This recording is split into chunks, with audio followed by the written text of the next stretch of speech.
Renowned Ghanaian broadcast journalist MFAPO is urging her fellow journalists to be on the lookout for fake news in Ghana's upcoming 2024 general elections. MFAPO made this appeal while making a presentation on misinformation and online abuse of journalists at the U.S. Embassy in Ghana celebrated World Press Freedom Day 2023 in partnership with the Department of Communication Studies at the University of Cape Coast and the Ghana Journalists Association in the Central Region.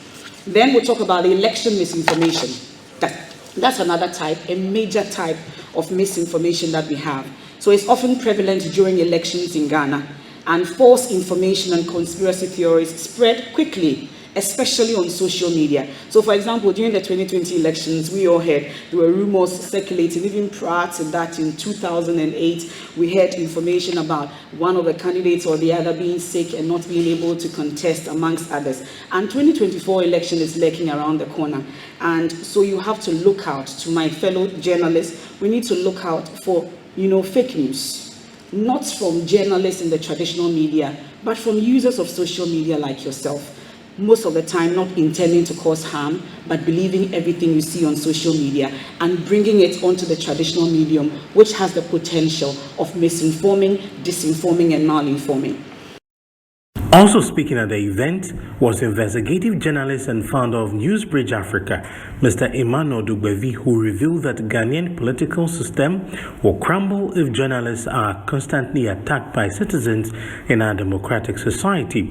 He mentioned that the attacks on journalists have deteriorated, and the biggest leading these assaults on journalists are politicians and other state agencies. He also disclosed that these same people do not hesitate to use journalists to further their self-interest, hence opposing the fair idea of an independent press. According to him, a free press is the basis on which a democratic nation thrives, and its absence will affect change and progress, as journalists who like to expose the evils of society are made to pay the price.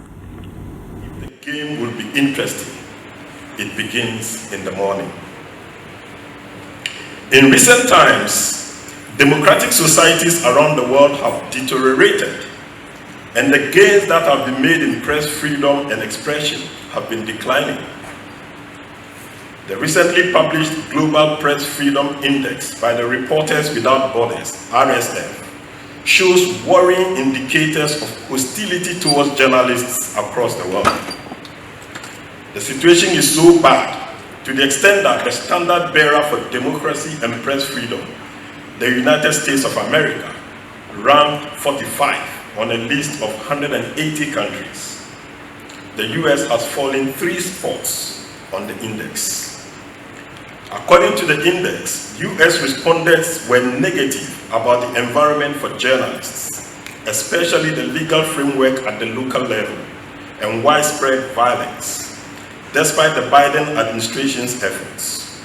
The murders of 2 journalists, the Las Vegas Review-Journal's Jeff German in September 2022, and Spectrum News 13's Dialon Lyons in February 2023, had a negative impact on the country's ranking. The situation in Ghana for journalists has, however, continued to worsen.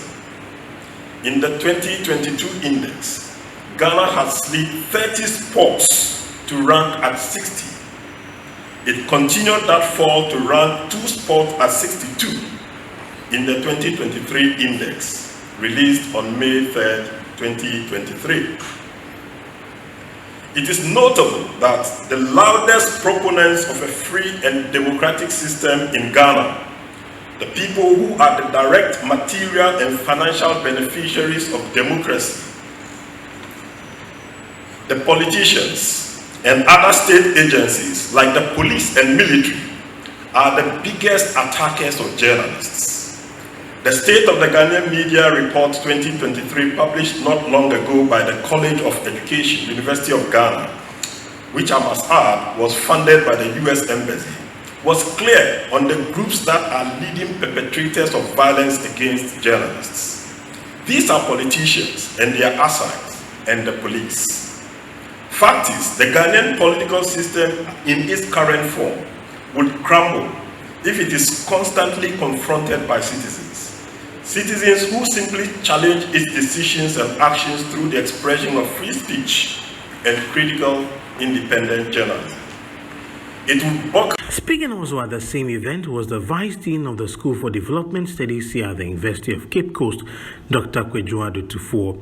He described freedom of speech and expression as elements of humanity that is necessary for life.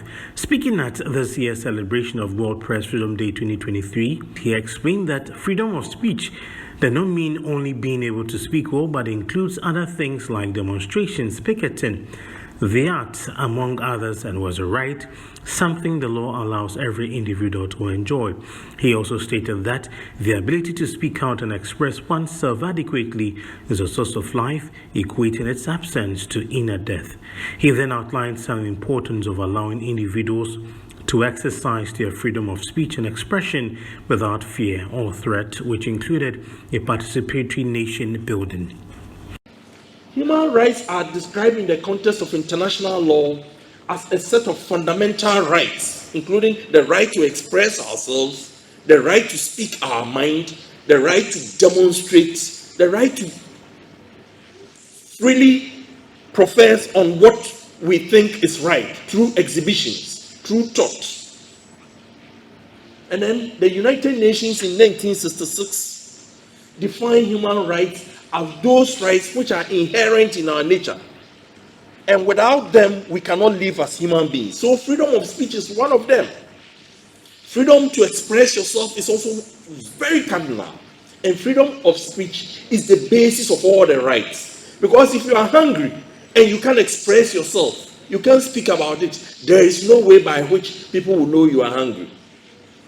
If your shoes tightens you, and it's wearing your feet, and you can't speak about it, by the time you reach where you are going, your legs, there will be bruises all over.